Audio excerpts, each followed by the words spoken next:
I welcome you to my home. Do come in, have a seat. I have something here to relax you. I think you'll find it quite a treat. If you find me sounding insane, it's just the absence of talking. It's just the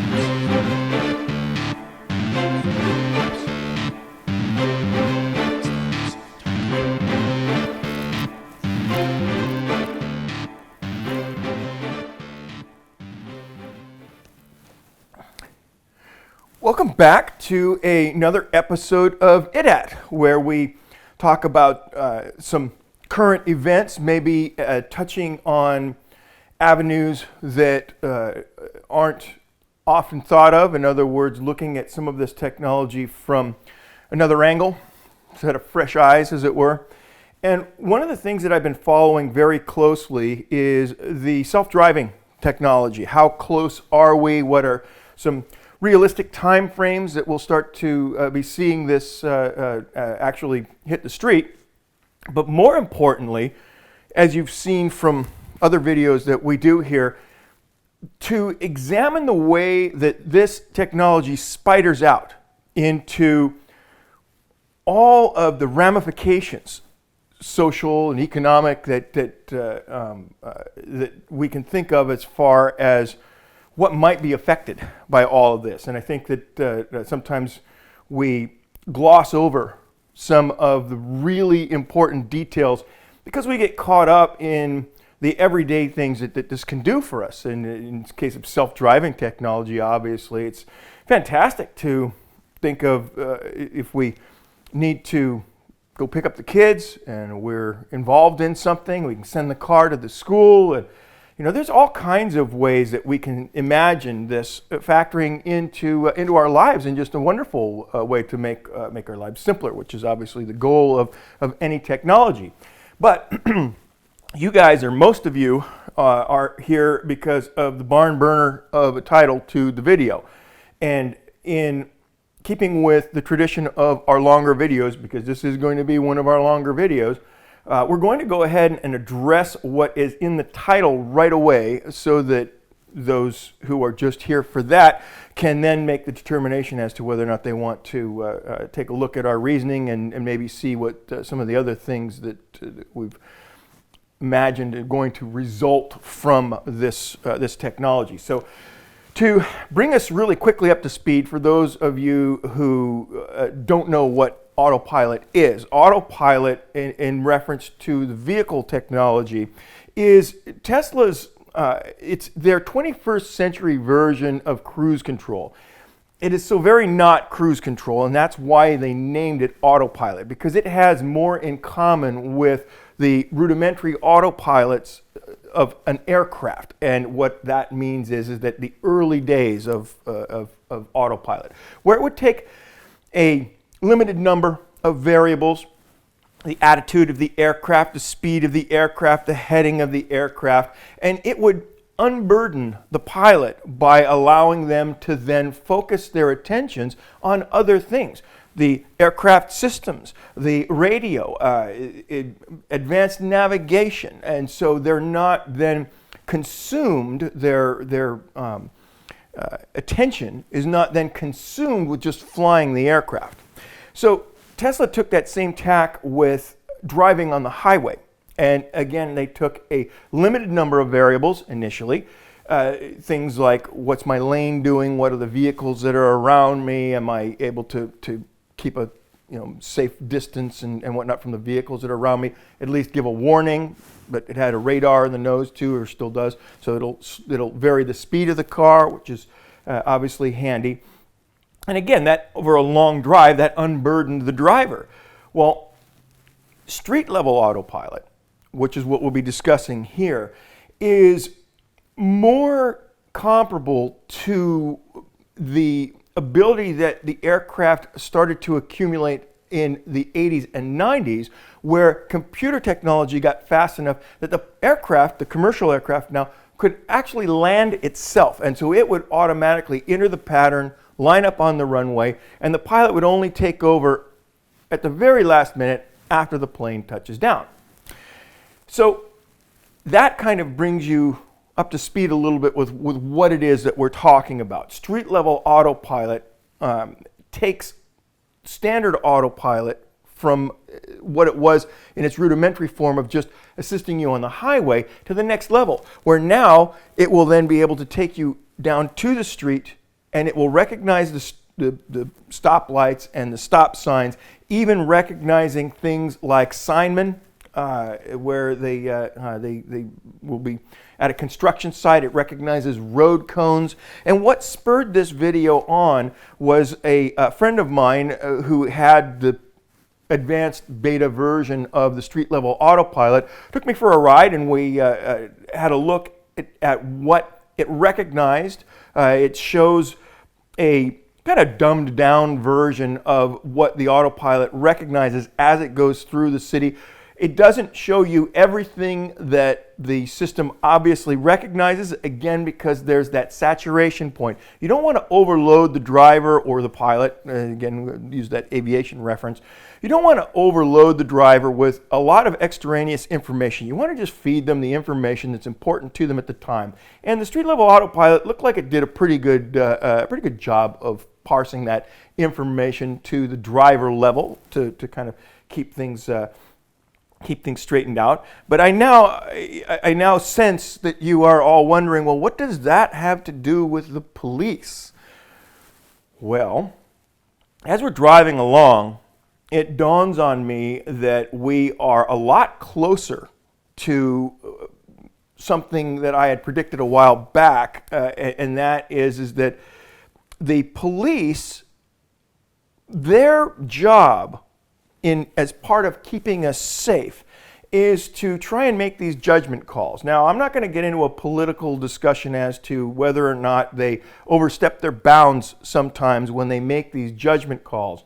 But currently, the fact that you drive is a tool for the police. If a policeman has an idea in their head that some crime has been committed, or that a particular vehicle is acting suspicious or in the wrong place. I'm not going to go into any reasons as to why they might decide that. But the fact that you are driving a car pretty much gives them license to pull you over. If they want to pull you over, they will pull you over. And their determination of how they're going to do that and remain within the bounds of the legal structure starts with your vehicle itself. Do you have a headlight out? Do you have a tail light out? Do you have tinted windows or any number of other vehicular violations? No front license plate. That's a good one. They like to use that one. There's a whole host of these correctable violations. And they love those because that's something that they can then really easily write off if they've made a mistake. And the only way that they know that they've made a mistake is once they get up to be able to interview the driver. And that's why you see a whole host of videos saying don't talk to the police. And again, I'm not going to get into a big political discussion or a legal discussion as to what you should or should not do. As you'll see, what we're going to get into with this video, it bypasses everything anyway. I'm just giving you this information, probably preaching to the choir, things that you already know. They're going to have a little interview with you, and they are going to base whether or not they give you a fix-it ticket or give you a warning based on your attitude towards them and what they find out and how cooperative you are, and on and on and on and on. So the bigger problem for them is if you don't have an equipment violation. Oh man, now you're making them work for it. So now they have to try and see if you manage to do something while they're following you that is of a questionable nature. Are you speeding? Are you by what margin are you speeding? Obviously, you know, the They don't want to get into the hassle of trying to write you a ticket for going too slow or only going 2 or 3 miles an hour over the speed limit. And so if you're in general doing a good job with that, then they'll start to look for things like, did you pull out too quickly? Did you any kind of a judgment call? Okay, I'm not going to belabor that any longer. The reason I went into that at all was because of what I'm about to tell you next. So, you're driving along, you pass a police officer, maybe you're out of your normal area, you are on a road trip, and they'll look at that as a revenue ability to get out-of-state revenue. They don't think that you'll fight the ticket maybe because you're an out-of-state plate or that kind of a thing. And you just don't want the hassle. So what do? Well, what came to my mind in looking at this street-level autopilot is you put the car in autopilot. By doing that, immediately, you are sharing the legal burden with Tesla. Now, obviously, we're in the early stages of this, and Tesla's warnings in their beta and all that, and this may go on for quite some time. You're responsible for the car. Ultimately, it's your deal. If the car looks like it's going to drive over a cliff, Tesla isn't going to have any responsibility for that car making that kind of an error. You should be paying attention, and that's absolutely correct, and I'm not trying to say that this exempts you from that portion. But what it does do is it does, to at least some degree, put Tesla in the passenger seat or the driver's seat. The decisions that Tesla has made in regards to what that autopilot does are not inconsequential in a narrow range of variables. So, you've seen the police officer. You don't feel like you want to get pulled over today. You engage Autopilot. Autopilot then takes over the vehicle, makes sure that that vehicle does not speed, makes sure that that vehicle does not run any stop signs, makes sure that it keeps an adequate distance between you and the car in front, makes sure that it sees possibly speed limit signs that you might have missed. It's got a very accurate optical character reader, and then I expect also they will wind up coupling that with GPS information so that the car will be able to record minute changes. I noticed this when I drove to Minnesota last year, that there are sections as you're going through some of these towns and through some of the deserts where for no rhyme or reason the speed limit will change. And if you are in a zombie mode, you will miss that. And then sure enough, in that next quarter mile, half a mile, you pass by a police car that's sitting by the side of the road. So definitely I was saved already by the Autopilot's keeping track of that. So that's something that's already handy. But this takes it to the whole next level. So the officer gets behind you, decides for whatever reason that they're going to pull you over, follow you for a decent amount of time, you've got no equipment violations, and so then finally they pull you over. Okay? You have to disengage Autopilot at that point and pull over. The officer then comes up to you, and what he or she is not aware of yet, but soon will be, is that you have recorded through Tesla everything that that vehicle's been doing for that last half a mile or however mile that the officer's been following you. In addition to that, there are 8 cameras all over that car, even one that points into the cockpit, into the driver's compartment, passenger compartment of the car. So when they come to the side of the window to do their interview, that's where the conversation already begins, because you now know that you have been being monitored for that period of time. So now if the officer tries to say you were speeding, you didn't stop for this, you didn't do that, right? The car has a record of it. The car knows that it did it. If they write you a ticket for that, what they are basically doing is they are saying that Tesla's Autopilot does not work. It is faulty. They are telling an enormous company now that their equipment was at fault. Okay? I think you can already see where this is going. That isn't going to last. As soon as they actually engage street level autopilot, and it does actually start to function, not miss anything, we're going to talk a little bit about that in a moment too. But once they get it to that point, how are the police going to be able to write these vehicles a ticket? They're going to see a Tesla drive by, and they're just going to shake their head. There's no way that they're going to pull that car over if they're thinking that that vehicle is then on autopilot. So this is only going to happen maybe a handful of times in each state.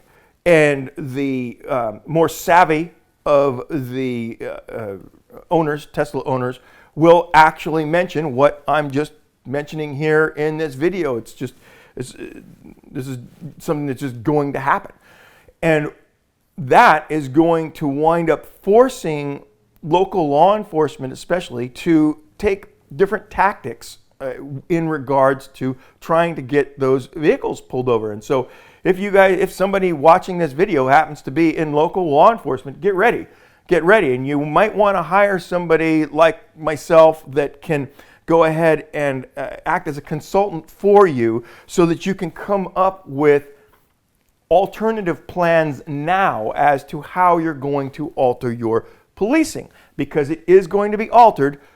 20th century policing will not work in this new environment that we're headed into. And so for those that just tuned in to find out what the title was all about and where I was kind of going with that, well, that basically ends your portion of the program. And now I hope that you'll stick around and listen to what comes next, because it's a doozy.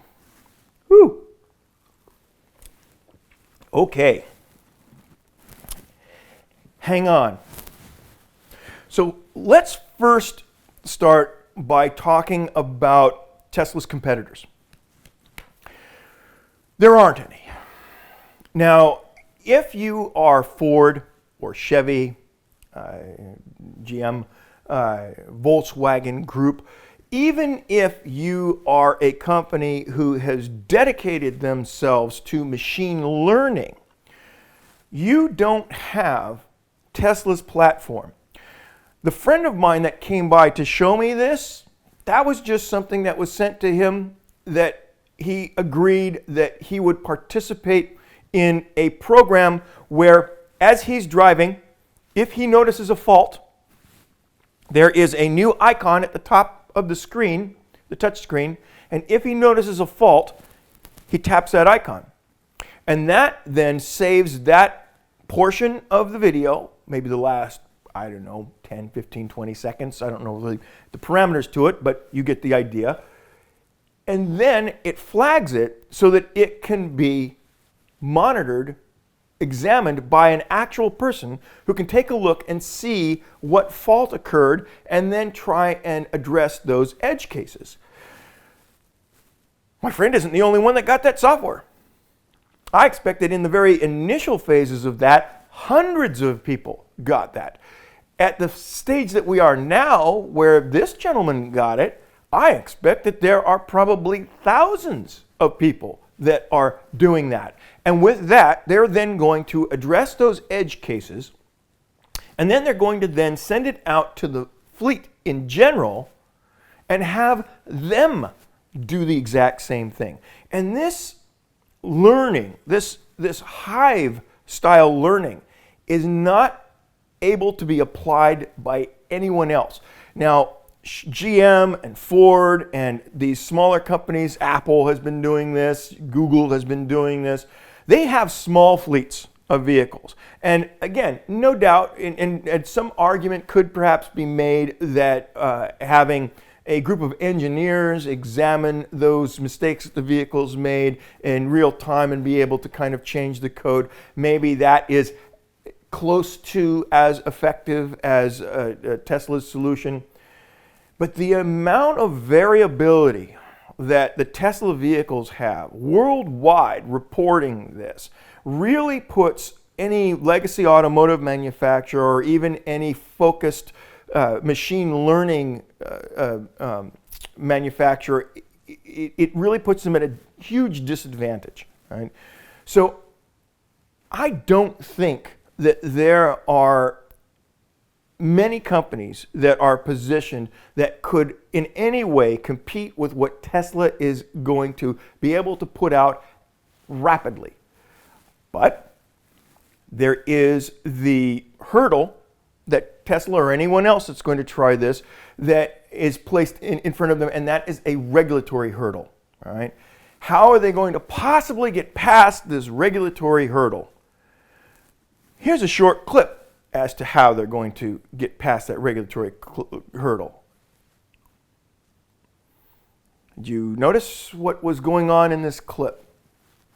What was going on in this clip was that there was an optical character reader, OCR, that was positioned so that it could watch cars drive by, and it would then identify the license plates. But it can actually go a lot further than that, because if you put into the system the silhouettes of these vehicles, similar to the way that fighter pilots are trained to identify, naval fighter pilots are trained to identify the silhouettes of certain vessels during wartime or certain aircraft, that these can also be programmed in there to recognize what kind of vehicle is attached to that plate. And I'll get to why that's important in just a second. But the tie-in as to how they're going to get through these regulatory hurdles, and this gets back to what we were talking about as far as 20th century policing as opposed to 21st century policing. That has value. That has an incredible amount of value. We are marching inexorably to a future where that kind of data that's available to the vehicle will be shared. And whether or not you want to say, oh, Tesla would never do that, or everybody that's watching this, especially those that have been watching our videos for a while now, none of you are so naive as to think that that won't be the case, because it is incredibly valuable, even if it's only used as metadata. Let's go ahead and take one little benign case. You have an Amber Alert for a kidnapping.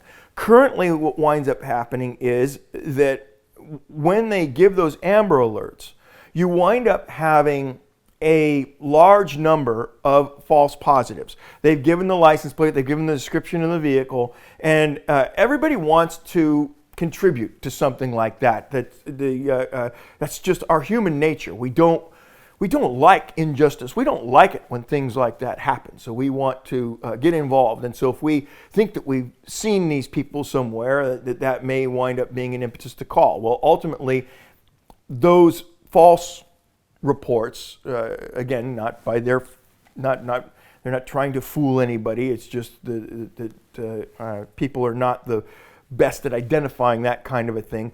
Those false reports have to be parsed out, and then the people need to identify what are the actual credible reports, and even some of those might be wrong. But imagine if you had an Amber Alert and it didn't go to the sign overhead. They weren't requiring anybody to call in. The Amber Alert was for the color, make, and license plate of a specific vehicle in a specific area. And then all of a sudden, every Tesla in that area, all 8 cameras, started to look for their license plate. Moments would pass. If that vehicle is on the street, moments would pass before that vehicle was identified by a passing Tesla. And that information could then be relayed in real time as a tag that would then go back to the reporting agency, the concerned agency, and then they would then be able to get officers or an air unit or what have you into the area, and they would know for a virtual certainty that that had actually occurred, that was actually where they needed to send the resources. Now, that is something I don't think that any of us would mind if Tesla did something on that kind of a macro level. The danger obviously is that those kinds of things don't tend to stay in the macro. They tend to migrate into more abusive behavior.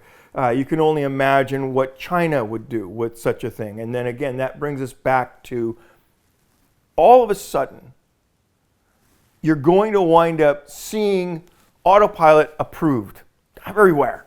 It'll probably start in China. All of a sudden, boom, and you'll be using the thing and be like, whoa, this street level Autopilot, this isn't ready. This isn't quite ready for prime time, but they'll still have it, and they will still press it into service, and they will allow Tesla a great deal of legal rope to be able to develop this technology very quickly. I'm, again, not trying to make any kind of a legal or political statement on whether or not that is right or wrong. I am simply telling you, as a process engineer, that's what's in my mind, and that is what I see as we march forward towards fully autonomous vehicles. That is what is going to wind up probably making this happen in its fully fleshed out form in probably half to a third of the amount of time that any of you might be imagining it might take. And that's basically what's been going through my head over this past year or so. Ever since they started to do the advanced summon in the parking lots, I had already started to imagine, oh wow, this is going to be really cool, because it'll allow them to then operate these things in areas that are private property, where they'll be easily able to obtain permits to run the equipment. There will potentially be areas, it will be designated as e-valet areas, where only the autonomous vehicles will be allowed to park, because when they park, they're going to park so that nobody can actually get in or out of the vehicles. They'll fold the mirrors in and shoehorn them in there, and you'll be able to get, a third more vehicles into any given parking lot space by parking them that way. And that's what they should be doing, and that's probably the first thing that we'll start to see as far as the autonomous driving. And then obviously being able to extract itself without crashing into anything and come around to where the pickup area is. I think that's kind of the first little baby steps that we'll see in some of this. But all this isn't going to last for very long before you wind up seeing this stuff on the street. So long term, you will wind up seeing autonomous driving come to fruition very quickly. I think that Tesla is going to be at the forefront of this. I think that it would be unwise to place a bet on any other company doing it before Tesla does it. And I think that short term, again, getting back to the title of this video, short term, this is going to be an incredible headache for local police. They are going to have to change their tactics almost overnight, at least as far as it relates to Tesla vehicles. They are no longer going to be able to pull those vehicles over, even if they're leaving a bar. So I hope you found that fun. It's, again, been something that I've been thinking about for a while. We did a previous video on how this type of technology is going to kill off 20th century policing, and we go into some detail on that. If you want to go ahead and try and dig up that video, I'll probably put a link to it here. It was a spot that we did that didn't gain a lot of traction. It might have been the initial title that we had on there didn't agree with YouTube's filters for that type of a thing. But again, I hope you found this fun and gave you some food for thought. And I'd love to see what you guys think in the comment section. That's obviously how we gain content for a lot of our videos, by taking a look at what you think about certain aspects of emerging technology or just life in general. And again, thank you for joining us, and we will see you again very soon.